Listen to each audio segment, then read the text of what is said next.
Hey y'all, I just wanted to get on here tonight and read this Noam Chomsky, The False Promise of ChatGPT article that just came out yesterday. It's not super based. And then at the end, let me just scroll down. There's a few prompt engineering things here. And we're gonna go ahead and make better prompts for this as well.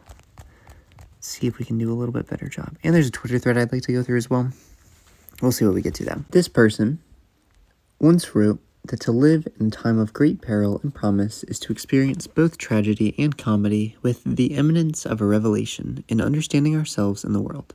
Today, our supposedly revolutionary advancements in artificial intelligence are indeed cause for both concern and optimism. Optimism because intelligence is the means by which we solve problems. Concern because we fear that the most popular and fashionable strain of AI, machine learning, will degrade our science and debase our ethics by incorporating into our technology a fundamentally flawed concept of language and knowledge. Oh my gosh. Oh, no, don't say this. OpenAI, ChatGPT, Google's Bard, and Microsoft's Sydney are marvels of machine learning. Roughly speaking, they take huge amounts of data, search for patterns in it, and become increasingly proficient at generating statistically probable outputs, such as seemingly human-like language and thought. These programs have been hailed as the first glimmers on the horizon of artificial general intelligence, that long prophesied moment when mechanical minds surpass human brains not only quantitatively in terms of processing speed and memory size, but also qualitatively in terms of intellectual insight, artistic creativity, and every other distinctively human faculty. That day may come, but its dawn is not yet breaking, contrary to what can be read in hyperbolic headlines and reckoned by injudicious investments. The word Gene revelation of understanding has not and will not, and we submit cannot occur if machine learning programs like ChatGPT continue to dominate the field of AI. However, useful these programs may be in some narrow domains. They can be helpful in computer programming, for example, or in suggesting rhymes for light verse. We know from the science of linguistics and the philosophy of knowledge that they differ profoundly from how humans reason and use language. These differences place significant limitations on what these programs can do, encoding them with ineradicable effects. What does that mean?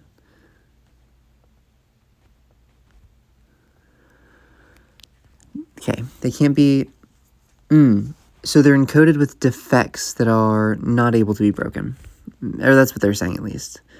It is at once comic and tragic, as Borges might have noted, that so much money and attention should be concentrated on so little a thing, something so trivial, when contrasted with the human mind, which, by dint of language, in the words of Wilhelm von Humboldt, can make infinite use of finite means, creating ideas and theories with universal reach. The human mind is not, like ChatGPT and its ilk, a lumbering statistical... It did not say this. You really did not. Neuroscience can also support teachers through an understanding of the brain as a prediction machine. This means that the brain doesn't passively receive information from the environment, but that the brain actively tries to predict what will come next. Imagine you are in a concert and you're listening to your favorite piece.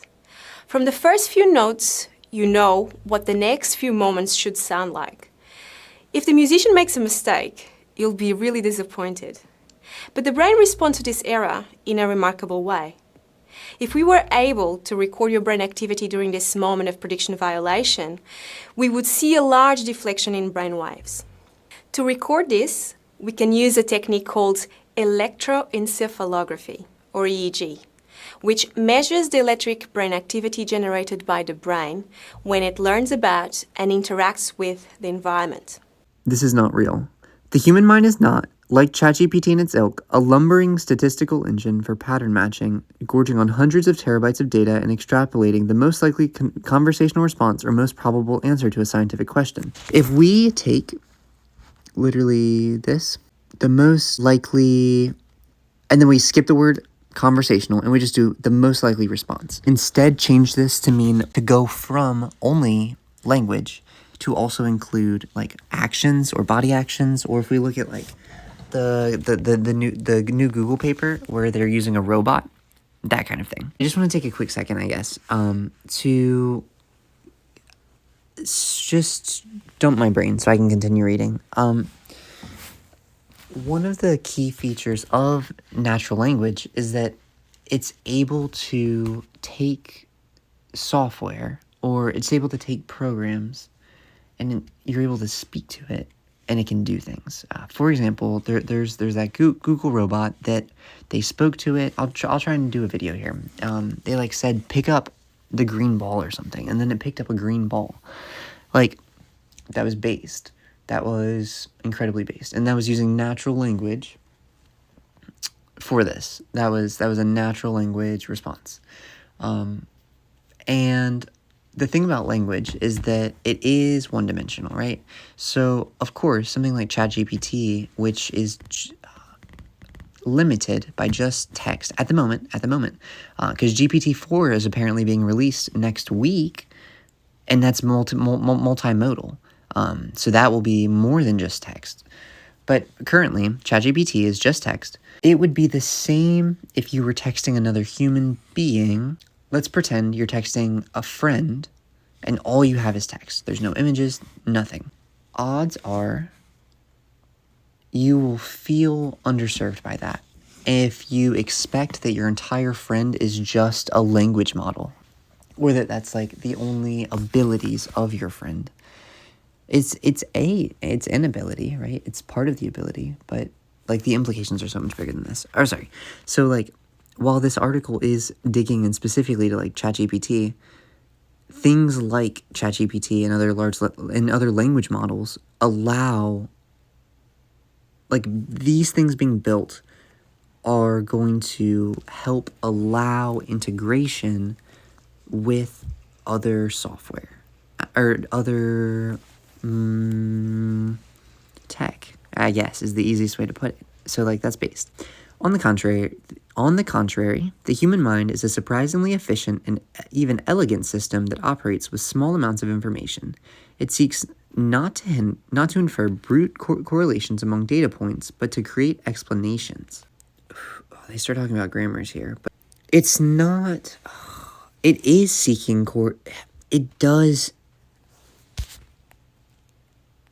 It is seeking correlations among data points, and then it's creating explanations with our language models.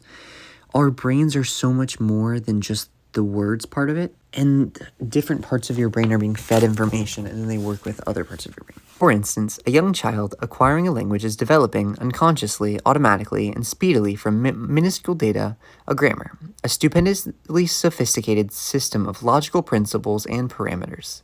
This grammar can be understood as an expression of the innate, genetically installed operating system that endows humans with the capacity to generate complex sentences and long trains of thought. When linguists seek to develop a theory for why a given language works as it does, why are these, but not those, sentences considered grammatical? They are building consciously and laboriously an explicit version of the grammar that the child builds instinctively and with minimal exposure to information. The child's operating system is completely different from that of a machine learning program. But is it? Is it really? Because if you are considering that the human brain is taking in data from all of your sensors, it's taking in, I don't know, let's say you're taking in all of these senses, right? You're hearing sounds, you're seeing lips move, and you're seeing like hand movements and body gestures, right? Body language. Maybe you're like touching, right? You're like moving yourself. You feel your skin moving around. You're a baby, so like you're like observing all these things from the world.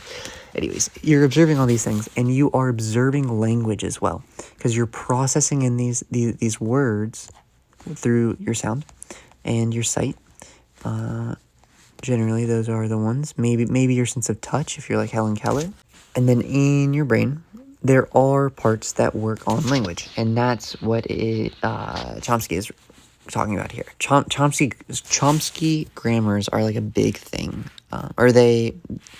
Codex, the AI that I learned from, very much emphasized the importance of grammars, and Chomsky grammars were a direction that I was pointed multiple times. Anyways, the child is building it instinctively because they're coming from a fresh corpus. They're coming from a corpus of null.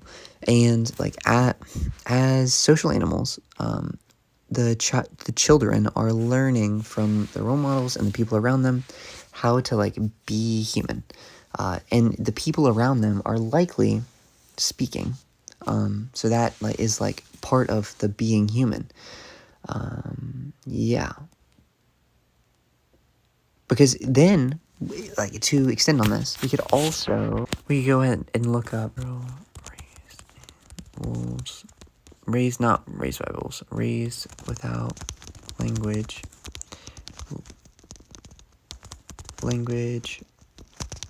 acquisition. It's Genie. Yeah, perfect. I want to cut the screen recording here and I'll start a new one just to make sure I don't like lose anything.